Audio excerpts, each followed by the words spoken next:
Hello friends, welcome back to our channel.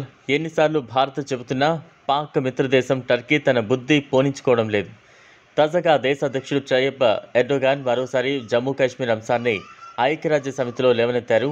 ఐక్యరాజ్య సమితి general assembly సెషన్లోని అత్యున్నత స్థాయి 78వ సెషన్లో ప్రపంచ నాయకులను ఉద్దేశించి ప్రసంగిస్తూ కశ్మీర్ అంశాన్ని ప్రస్తావించారు. దక్షిణాసియాలో ప్రాంతీయ శాంతి, సుస్థిరత, శ్రేయస్సు ఉండాలంటే భారత్, పాకిస్తాన్ దేశాలు చర్చలు, సహకారం వీటి ద్వారానే కశ్మీర్లో న్యాయమైన, శాశ్వతమైన శాంతిని నెలకొల్పాలని అన్నారు. పూర్తి వివరాలు తెలుసుకునేందుకు వీడియోని స్కిప్ చేయకుండా ఎండ్ వరకు చూడండి. ఇరు దేశాల మధ్య చర్చలకు టర్కీ మద్దతు ఇస్తూనే ఉంటుందని ఎర్డోగాన్ తెలిపారు. G20 సమావేశంలో ప్రధాని నరేంద్ర మోదీతో చర్చించిన కొన్ని రోజులకే ఆయన ఈ వ్యాఖ్యలు చేశారు.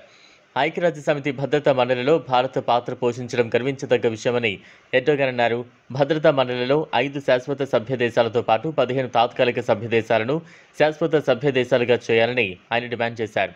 ఈ 20 సభ్య దేశాలు రొటేషన్లో శాశ్వత సభ్య దేశాలుగా ఉండాలని, America, China, Russia, France, Britain కన్నా ప్రపంచం చాలా పెద్దదని ఆయన వ్యాఖ్యానించారు. టర్కీ ఇలా కశ్మీర్ అంశాన్ని యుఎన్లో లేవనెత్తడం ఇది మొదటిసారి కాదు. పలు సందర్భాల్లో పాకిస్తాన్కు వత్తాసు పలికింది. ఇరు దేశాలకు స్వాతంత్ర్యం వచ్చి 76 ఏళ్లు అవుతున్నా కశ్మీర్ సమస్య పరిష్కారం కాకపోవడం దురదృష్టకరమని ఎర్డోగాన్ తాజాగా వ్యాఖ్యానించారు. అయితే కశ్మీర్ భారత అంతర్గత విషయమని మన దేశం పలుమార్లు టర్కీ వ్యాఖ్యల్ని తిప్పికొట్టింది. ఈ సమస్యను లేవనెత్తితే తాము సైప్రస్ సమస్యను లేవనెత్తామని భారత్ పలు సందర్భాల్లో టర్కీకి చెప్పకనే చెప్పింది. తాజాగా మరోసారి ఐక్యరాజ్య సమితిలో జమ్మూ కాశ్మీర్ అంశాన్ని పాక్ లేవనెత్తగా పాకిస్తాన్ చేసిన ఆరోపణలపై భారత్ గట్టిగానే కౌంటర్ ఇచ్చింది. జమ్మూ కాశ్మీర్పై పాక్ చేసినవన్నీ నిరాధారమైన ఆరోపణలు అని కొట్టిపారేసింది. అవన్నీ రాజకీయ ప్రేరేపితమైన ఆరోపణలు అంటూ మండిపడింది. ప్రతిసారి అలవాటులో పొరపాటులాగా చర్చను తప్పుదారి పట్టించే చర్యల్లో భాగంగా పాక్ ఈ ఆరోపణలు చేసిందని ఐక్యరాజ్య సమితిలో భారత ఉప ప్రతినిధి ఆర్ రవీంద్ర పేర్కొన్నారు. జమ్మూ కాశ్మీర్, లద్దాఖ్ కేంద్రపాలిత ప్రాంతాలు ఎప్పటికీ భారత్లో అంతర్భాగాలని స్పష్టం చేశారు.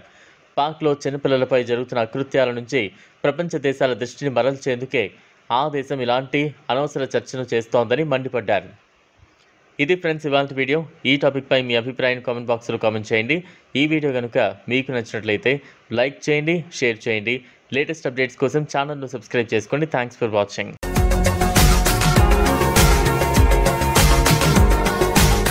మరిన్ని అప్డేట్స్ కోసం మా ఛానల్ని సబ్స్క్రైబ్ చేయండి.